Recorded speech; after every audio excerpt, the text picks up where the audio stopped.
Good morning, my brothers and sisters. Welcome to episode number 22 in the book of Hebrews. Today's title is What is My Soul Anchored to?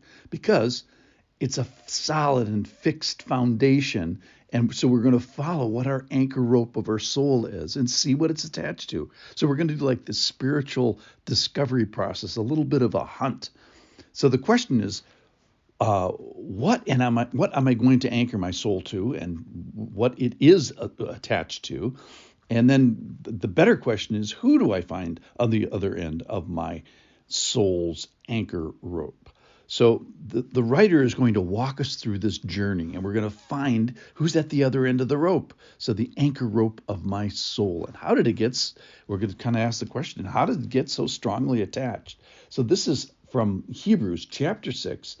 And it talks, the title of the section is The Certainty of God's Promise.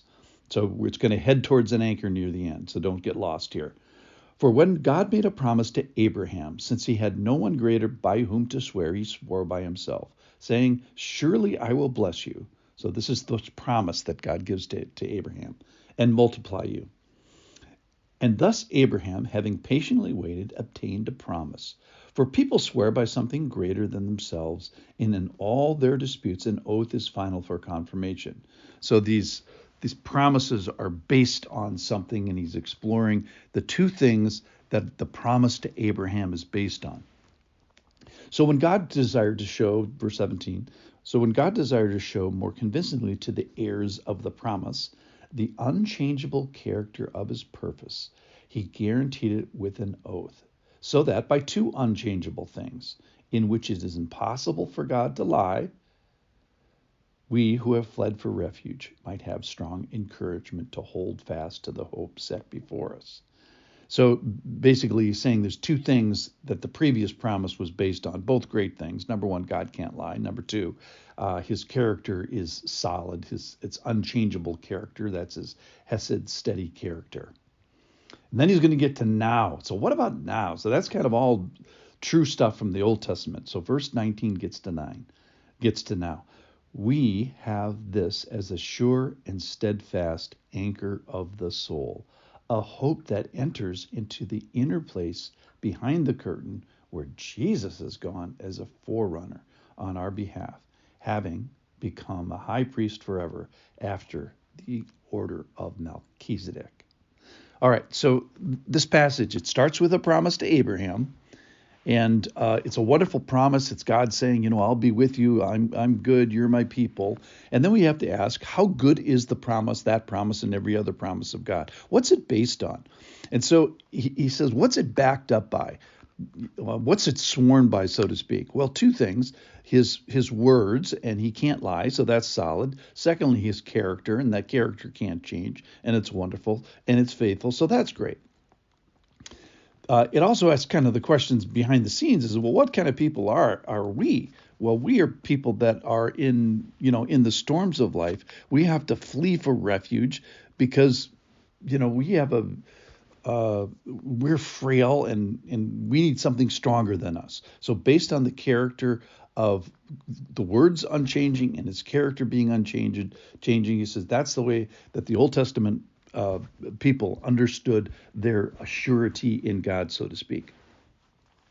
So we are going to ask, as new believers, what are we anchored to? And we're going to get to the question of who are we anchored to? So we're going to dive off our boat, follow the anchor rope of our souls, whom we have fled from because we're in the storms of life. We need an anchor. So we're going to follow that rope, and we're going to find what it's attached to. So previously it's attached to the permanent words of God and his unchangeable character. And now we're going to add a third. It's this solid anchor. So we are anchored because we're in the stormy sea of life.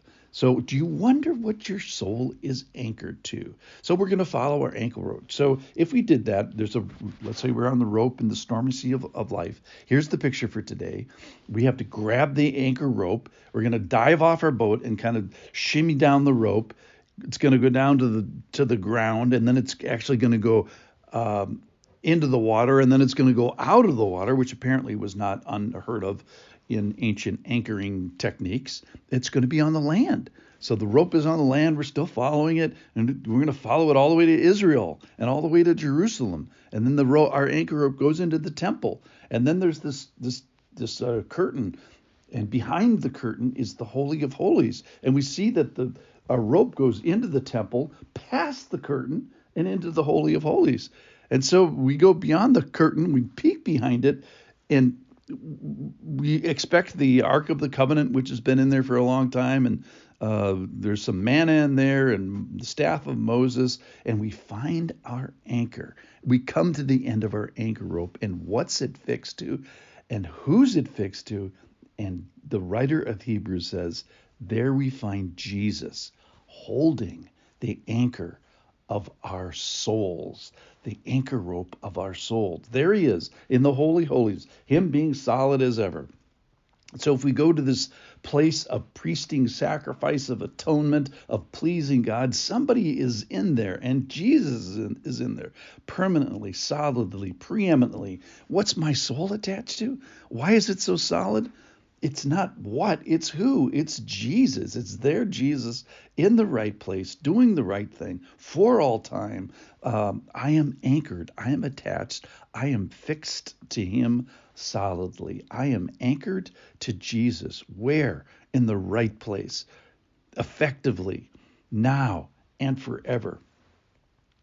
So the promise will never fail. It's perfect. It's based on a God who never lies, number one, a character of God that never changes, and then number three, it's attached to Jesus. My soul, the solidity of my soul and the promises of God, it's because my soul is anchored to Jesus. I find him on the other end of my anchor rope, holding the anchor of my soul.